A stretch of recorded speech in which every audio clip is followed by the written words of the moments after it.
A rancher saved an Apache woman from drowning, and what happened that night was unexpected. John Miller had lived all his life on the rugged lands of Arizona. The wide-open plains, the rolling hills, and the small winding rivers had been his playground since he was a boy. His family had owned the ranch for generations, and he knew every tree, every rock, and every bend in the river like the back of his hand. He loved the solitude, the work, and the quiet peace that came with living close to nature. The smell of the earth after rain, the sound of cattle lowing in the distance, and the crisp wind that swept across the hills were the things that made him feel alive. It was late in the afternoon, and the sun was dipping toward the horizon, painting the sky in shades of orange, pink, and purple. John had been walking along the riverbank, checking his cattle and making sure the fences held firm. The day had been long, and his muscles ached from lifting hay and repairing gates, but he always found comfort in the rhythm of ranch life. As he walked, he noticed how calm the river looked, reflecting the golden colors of the sky. Birds flew low, skimming the surface of the water, and a gentle breeze rustled the leaves of the cottonwood trees that lined the banks. Everything seemed normal, almost too peaceful. Then, a sound broke the calm. It was faint at first, almost drowned by the rustling of the wind, but John's ears caught it immediately. It was a cry, a desperate panic sound that made him freeze in place. He knew that sound. It was a cry for help. Without thinking twice, he started running toward the noise. His boots sank slightly into the soft mud near the riverbank, but he ignored it. Adrenaline surged through him, and every second felt precious. When he reached a bend in the river, he saw her. A young woman, barely more than a girl, was caught in the strong current. Her arms flailed helplessly, and the water dragged her down with terrifying strength.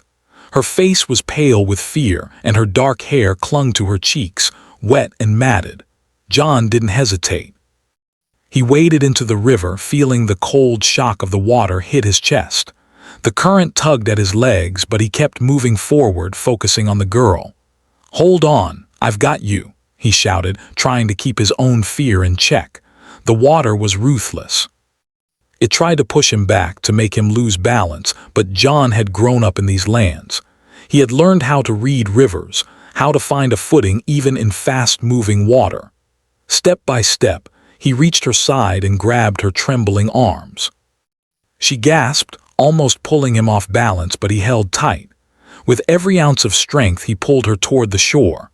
Mud and water soaked them both, and the cold made their muscles stiffen, but finally they reached shallow ground. John didn't release her immediately. He steadied her, holding her upright, letting her catch her breath. Her chest rose and fell rapidly, her eyes wide and glistening with fear and relief. She tried to speak, but the words stuck in her throat. John could only offer a gentle nod and a reassuring tone. "You're safe now, you're okay," he said. "Just stay with me, you're safe." Slowly she managed to speak. "Thank you, sir," she whispered, her voice trembling. She coughed, shivering as the cold and fear hit her all at once. John helped her stand upright and began walking toward the ranch house, his coat wrapped loosely around her shoulders to give warmth. The walk back was quiet.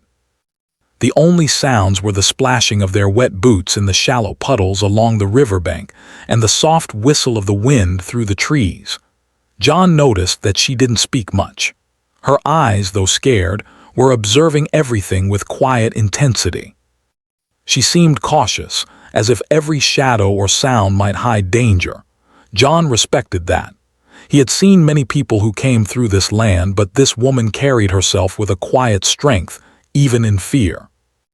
As they approached the ranch house, John realized how tired he was, but the exhaustion didn't matter. Saving her had been instinct, something deeper than thought. The house was small, made of sturdy wood with a porch that creaked underfoot, and smoke rose gently from the chimney. Inside, the warmth was immediate, and the smell of burning wood mixed with the faint scent of soap and cooked meals. John led her to a chair by the fireplace and offered her a blanket.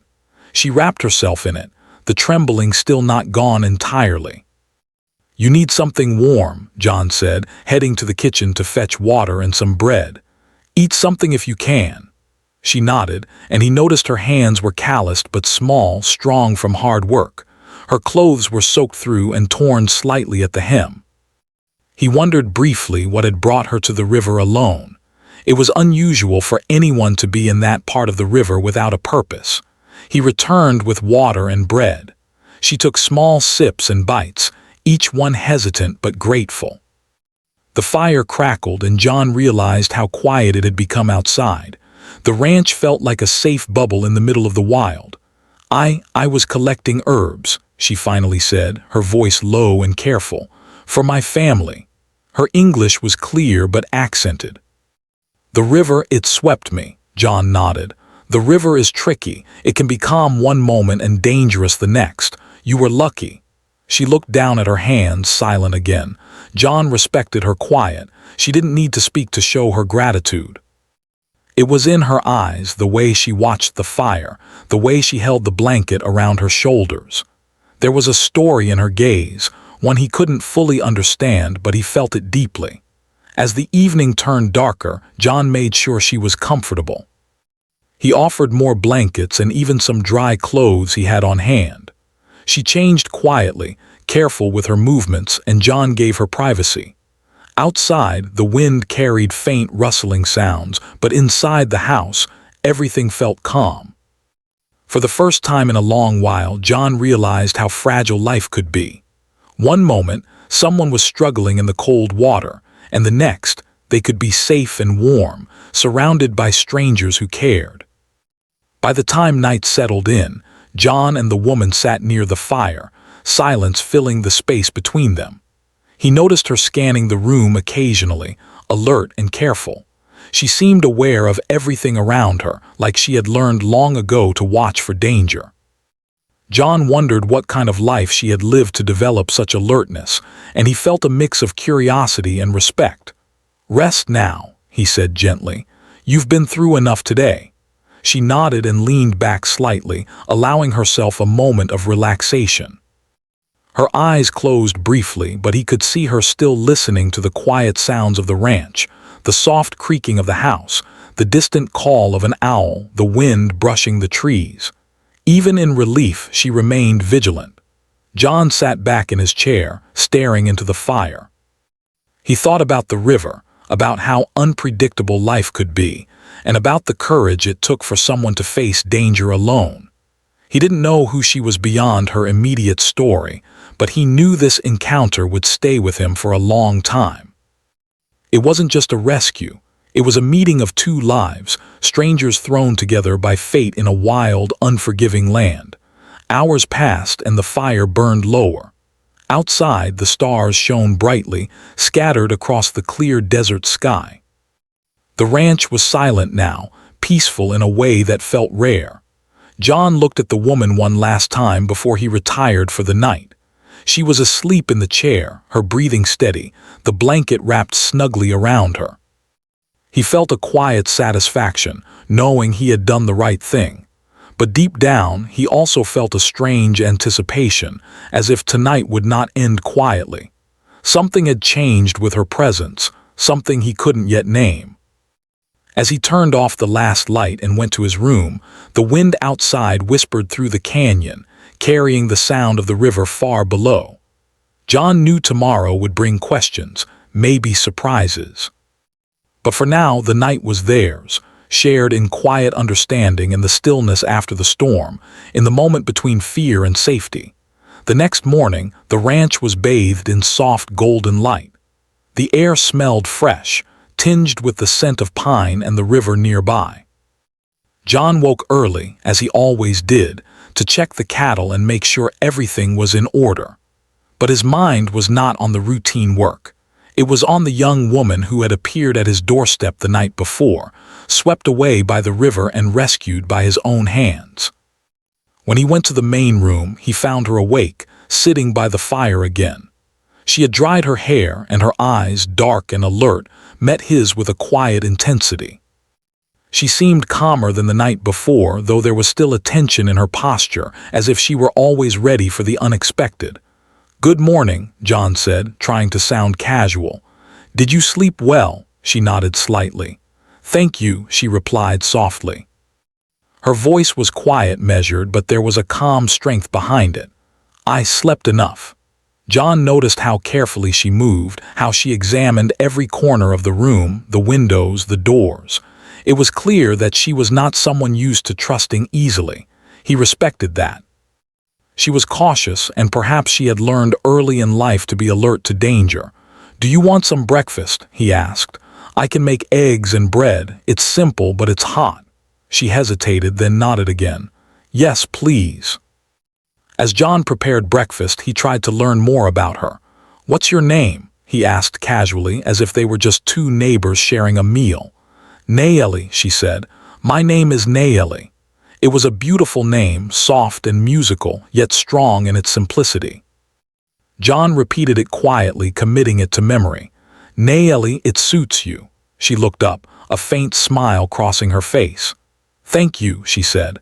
There was something about her smile. It was fleeting but genuine, as if she rarely allowed herself the luxury of warmth.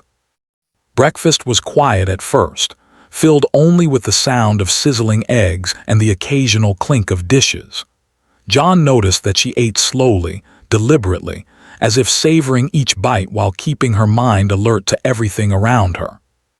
She asked few questions, only enough to show polite curiosity, but her eyes observed constantly, taking in the details of the house, the fire, the furniture, and even the subtle expressions on John's face. Finally, John asked, "How did you end up in the river alone?" "Were you gathering herbs for someone?" Nayeli nodded, her gaze distant for a moment. "Yes. My family, we live upriver. We use plants from the river for medicine. I went to gather them, but the river, it is strong. I was not careful enough." Her voice faltered slightly at the memory, though she quickly regained control. John nodded, understanding immediately. Rivers can be unpredictable, especially in this part of Arizona. He had grown up near them, and he had learned to respect their power. "You were lucky I was nearby," he said simply. "The river can take people fast." She looked down at her hands, clasping them together in her lap. "Yes, I know. I did not expect anyone." John sensed that she had not only faced danger but had also been alone for a long time. Her independence was clear, but so was her vulnerability. There was a depth to her courage, a quiet bravery that impressed him. After breakfast, John decided to show her the ranch properly. "Come with me," he said. "I'll show you the land, the river, the cattle. Maybe it will help you understand this place a little better." Nayeli followed quietly, her steps careful, almost tentative, but there was a curiosity in her eyes that could not be hidden. As they walked, John pointed out the fences, the barns, the wide fields, and the small creek that fed into the main river. He explained the routines of ranch life, the cycles of planting and feeding, and the responsibilities that came with the land. She listened intently, occasionally asking questions about things she did not understand. Her voice was soft but firm, showing intelligence and thoughtfulness. She seemed fascinated by the differences between her world and John's, the openness, the work with animals, the solitude of the land. Yet there was a quiet melancholy in her gaze, as if she carried memories or worries from a life far removed from this ranch. By midday, the sun hung high in the sky, casting shadows across the fields. John noticed a slight hesitation in Nayeli's movements whenever they passed near the river. He could sense her unease, even though she tried to hide it. He understood. Water could leave lasting impressions, especially after a terrifying experience like yesterday. "You don't have to be afraid," he said gently. "The river can be dangerous, yes, but it's also predictable if you know it. I can teach you some of its patterns if you want." She looked at him, her expression unreadable. Then slowly she nodded. "Yes, I would like that," she admitted. It was the first time she had let herself trust someone completely in hours. They spent the afternoon near the river, John showing her the shallow spots, the safer edges, and the areas where the current ran strongest. He explained how to use rocks to gauge depth and how to step carefully to avoid slipping. Naeli listened closely, absorbing every word. There was an eagerness in her that surprised John, perhaps a mixture of relief and the desire to reclaim a sense of control over the river that had nearly taken her life. As the sun began to lower again, the sky turning shades of orange and purple, they returned to the ranch. John noticed something unusual. Naeli seemed to move with more confidence now, her eyes sharper, her posture steadier. The river had not frightened her completely, it had reminded her of her own resilience. That evening, as they sat near the fire, the atmosphere changed subtly. John sensed a tension in the air that he could not explain. The ranch, which had felt peaceful for centuries, now carried a faint sense of expectancy, as if something was waiting in the shadows. Naeli, sitting quietly with a blanket over her shoulders, seemed to notice it too. Her eyes flicked toward the windows and doors, alert, focused, yet calm. She did not speak, but her presence seemed to carry a quiet authority, an energy that John could not name. He felt a mixture of curiosity and caution. Who was this woman really? Why had she been so close to danger alone? And why did it feel as though her presence had changed the rhythm of the ranch, if only slightly? They ate dinner together, simple food, but the conversation deepened. Naeli began to share small pieces of her life, her family, the traditions she had grown up with, and the ways her community interacted with the land. She spoke of herbal remedies, of quiet rituals by the river, and of the respect her people had for nature. John listened in awe. He had never known someone so young to hold such wisdom, experience, and courage. Her words painted pictures of a world very different from his, yet filled with meaning, respect, and purpose. As night fell, the fire crackled and cast long shadows across the room. John noticed that Naeli seemed completely at ease with the darkness, as if she could sense things beyond sight. The wind outside whispered through the canyon, carrying with it the distant sound of the river, and the ranch seemed both peaceful and alive with unseen energy. She has seen much, John thought quietly to himself, and yet she is still strong.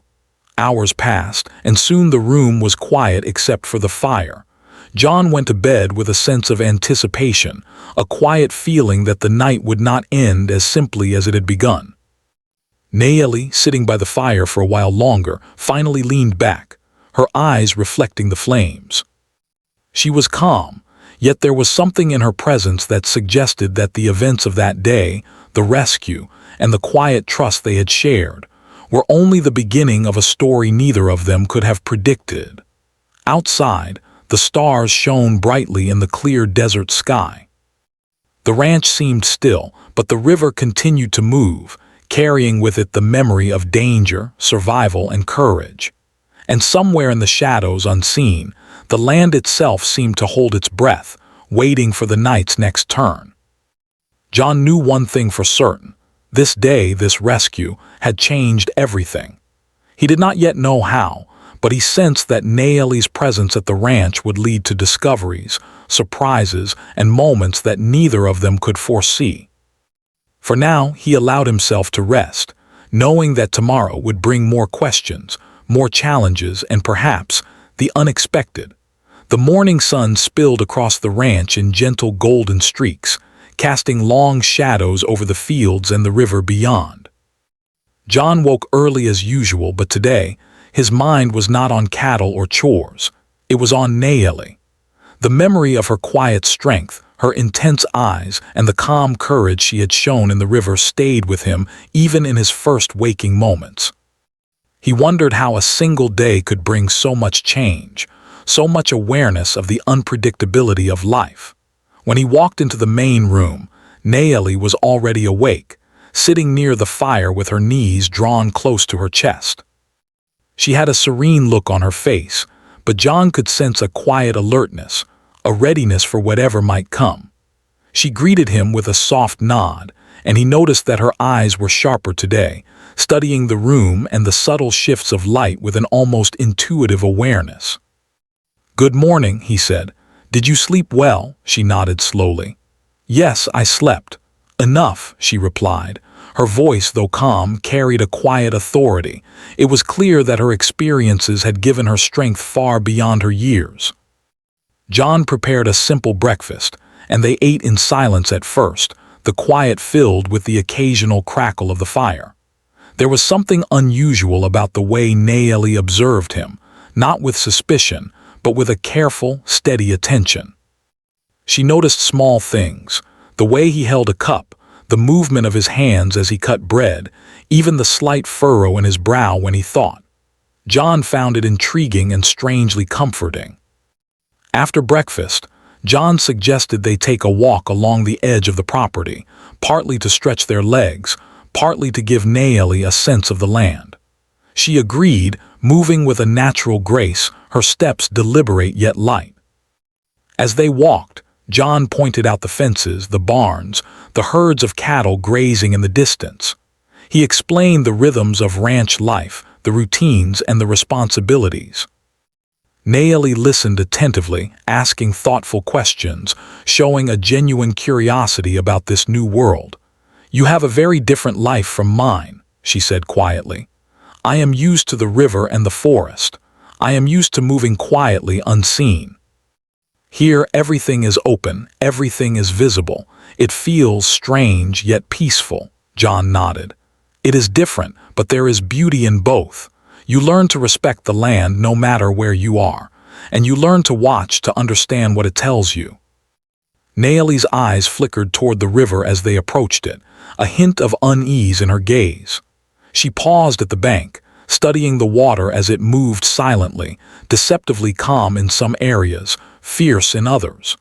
John noticed her tension but did not comment immediately. He understood. The river had almost taken her life yesterday. Her caution was natural, even wise. "You don't have to be afraid," he said gently. "The river is powerful, yes, but it also has its patterns. If you learn them, you can respect it and move safely. I can show you." Nayeli's lips curved slightly in the faintest of smiles. "I would like that," she said. "I want to understand it better." They spent the morning near the river, John teaching her to read the water, how to judge its speed, how to spot shallow and deep areas, and how to keep balance on the slippery rocks. Nayeli absorbed every word, moving carefully, practicing the steps he demonstrated. She was cautious, precise, yet there was a determination in her movements that spoke of her resilience and courage. John admired her silently. She was learning quickly, and it was clear she would soon navigate the river with confidence, just as she had learned to navigate life's challenges. As the afternoon sun climbed higher, they returned to the ranch. John noticed that Nayeli seemed more relaxed now, though her alertness never waned. She moved with purpose, aware of her surroundings but no longer tense. It was as if the river had reminded her of her own strength rather than just her vulnerability. Later, as the day turned toward evening, John suggested they sit by the porch and rest. The sky above was painted in soft shades of orange and pink, and a gentle breeze carried the faint scent of wildflowers from the surrounding fields. Nayeli settled into a chair, her hands folded neatly in her lap. She watched the ranch with a quiet intensity, observing the animals, the land, and the distant hills. John noticed something unusual. Nayeli seemed to sense things he could not. The subtle changes in the wind, the movement of small creatures in the grass, even the faint rustle of leaves that might indicate something approaching. Her presence carried an almost magnetic energy, and John felt it without fully understanding it. It was not fear, nor was it supernatural. Rather, it was a deep connection to her surroundings, a heightened awareness that he had never seen before in anyone. "You are very observant," John said finally, breaking the silence. "You notice things I would never see." Nayeli's eyes met his. "I have learned to notice," she said quietly. "Life teaches you to see what is hidden. Danger is not always loud, sometimes it is quiet, waiting. You cannot ignore it." John nodded, impressed and slightly unsettled. There was wisdom in her words, and he sensed that she had experienced much in her life that she had not yet shared. Her calmness, her strength, and her attentiveness were remarkable for someone so young. As the sun dipped lower, painting the sky in richer shades of purple and red, they continued talking. Nayeli shared more about her life, the traditions of her people, and the ways they respected the land and the water. She spoke of herbal remedies, quiet rituals along the river, and the importance of observing nature with patience and care. John listened, fascinated by the depth of her knowledge and the elegance of her perspective. It was clear that she had grown up in a world where survival required intelligence, observation, and respect for forces greater than oneself. The conversation gradually moved to more personal topics. Nayeli spoke of her family, her hopes, and the challenges she faced in her community. She spoke carefully, revealing enough to build trust, yet keeping certain details private. John shared stories from his own life on the ranch, the hardships, the small triumphs, and the quiet moments of satisfaction. Slowly, a bond began to form between them, one built on mutual respect, trust, and an understanding of each other's experiences. As night approached, the atmosphere in the ranch began to shift. There was a quiet tension in the air, subtle but noticeable. John could not explain it fully, but he felt it in the stillness around them, in the gentle rustle of the trees, and even in the soft breathing of the animals. Nayeli seemed to sense it too. Her eyes scanned the room, alert but calm, as if she were prepared for something unseen. "Something is different tonight," John said quietly. "I feel it, the ranch feels awake somehow." Nayeli nodded slightly. "Yes," she said, "the land, it feels aware. Sometimes it notices when something important happens. It is subtle, but you feel it." John was fascinated. He had always known the ranch intimately, but he had never thought of it as aware in the way she described. Yet, standing there with her, he could not deny the sense of expectancy that filled the air. Something had changed since her arrival, something that went beyond the simple act of rescuing her from the river. They spent the evening by the fire, speaking less and listening more. John noticed that Nayeli's calmness had a strange effect on him. He felt safer, more grounded, and yet curious about what might unfold. He realized that her presence had already begun to alter the rhythm of his life, bringing both a sense of mystery and a sense of connection he had never experienced before. As the fire burned low, John finally spoke. "I don't know what tomorrow will bring," he said, his voice quiet, almost reflective. "But I feel that your presence here, it is important. Something is about to happen, I can feel it." Nayeli looked into the fire, her eyes reflecting the flames. "Sometimes the unexpected comes," she said softly, "and we must be ready. Life is full of surprises, some frightening, some beautiful, but all of them teach us." John nodded, understanding her wisdom.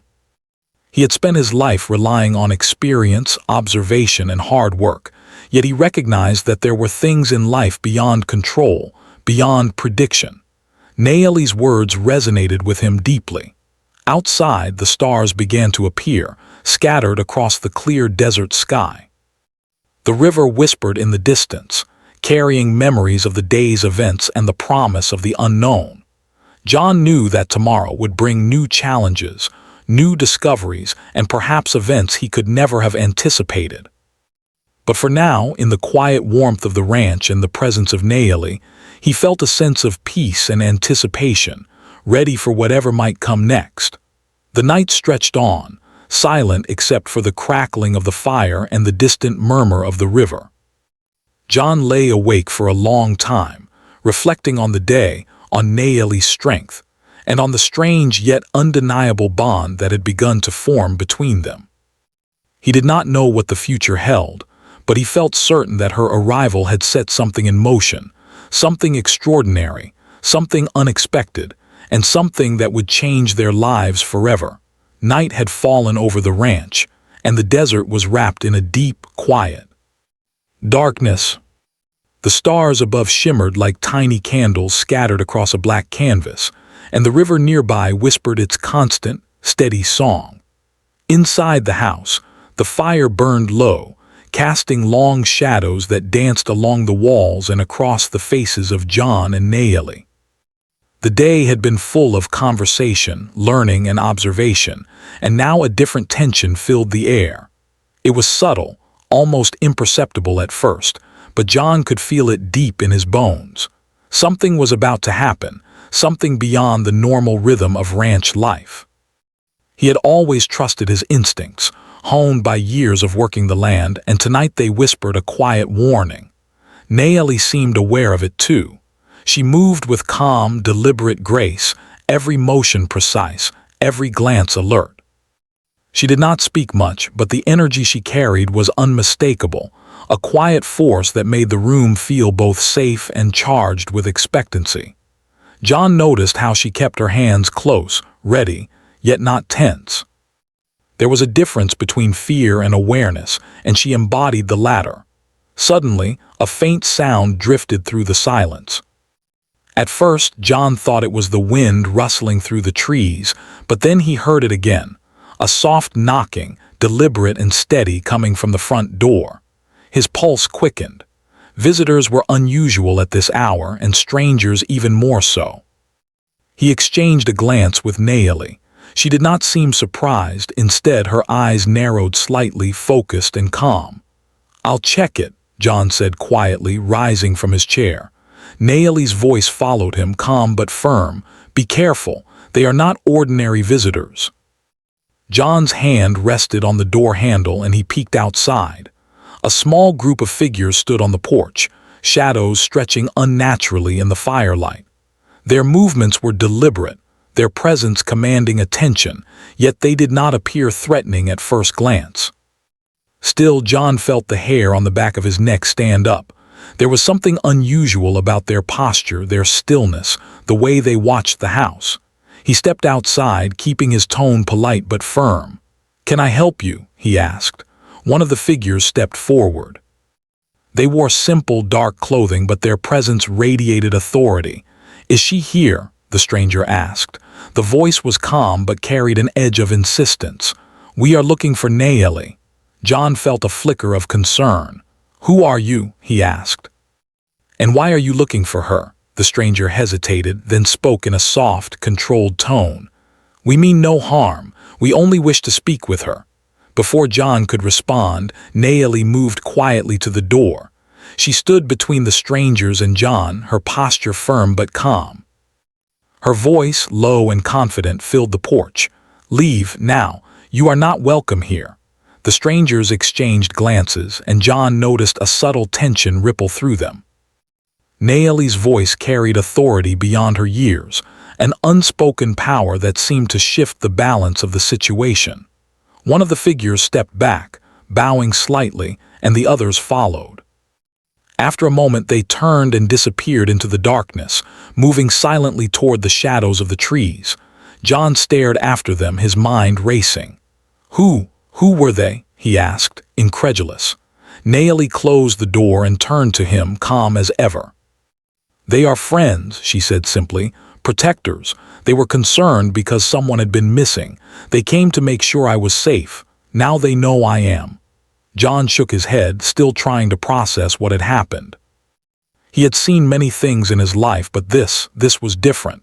Naeli's calmness, the way the strangers had obeyed her command, and the sudden tension that had filled the night, it was unlike anything he had experienced. "They obeyed you," he said quietly. "Why? How?"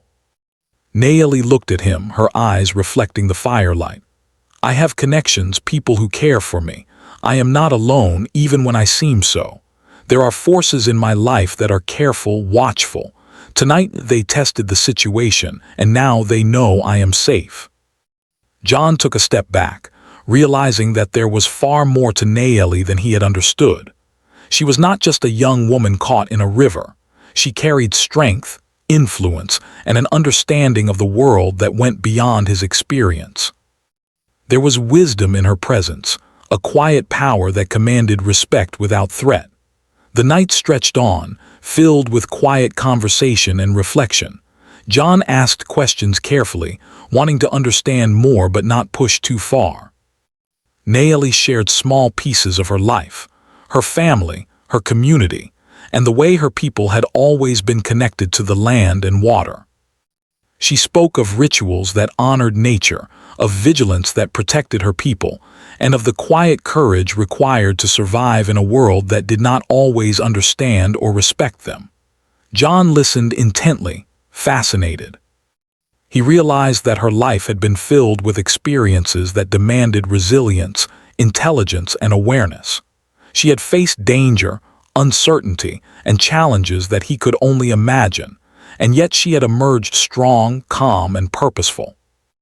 As the fire burned low, the tension in the room shifted from caution to quiet understanding. John felt a deep respect for Nayeli, for her courage, and for the wisdom she carried. There was also a growing sense of trust between them, built not on words alone, but on shared experience, observation, and the quiet understanding that they had both survived the river together. Outside, the wind continued to whisper through the trees, carrying faint sounds from the distant hills. John could sense that the ranch, which had always felt steady and predictable, was now alive with subtle energy. It was as if the land itself recognized Nayeli's presence and responded to it. The river, too, seemed to move with a different rhythm, reflecting both the events of the day and the quiet power she brought into the world. As the night deepened, John realized that this evening had been far more than an ordinary night. It had been a test, a revelation, and an introduction to a side of life he had never known. Nayeli had arrived as someone in need of help, but she was also a teacher, a guide, and a reminder that the world was full of mysteries, strength, and unexpected alliances.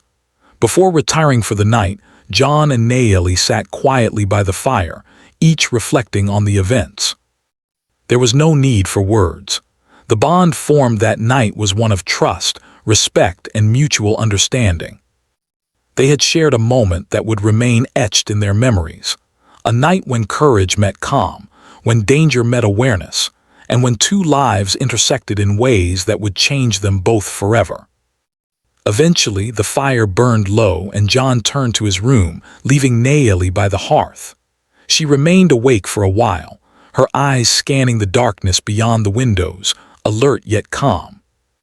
The night had been full of unexpected events, and yet she carried herself with quiet assurance, ready for whatever might come next. John lay in bed, staring at the ceiling, replaying the events of the night over and over. The strangers, their sudden appearance, and Nayeli's calm command, all of it seemed almost unreal. And yet, it had happened. He understood that his life, the ranch, and his understanding of the world had shifted in a single night. There was now a story unfolding, one that was far from over, and he knew that tomorrow would bring more revelations, challenges, and perhaps even greater surprises.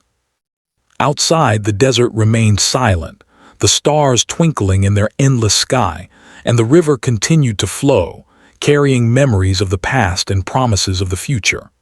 John closed his eyes, feeling a mixture of awe, curiosity, and anticipation. He did not know what lay ahead, but he was certain that Nayeli's presence had changed everything, and that the night's events were only the beginning of a story neither of them could have predicted.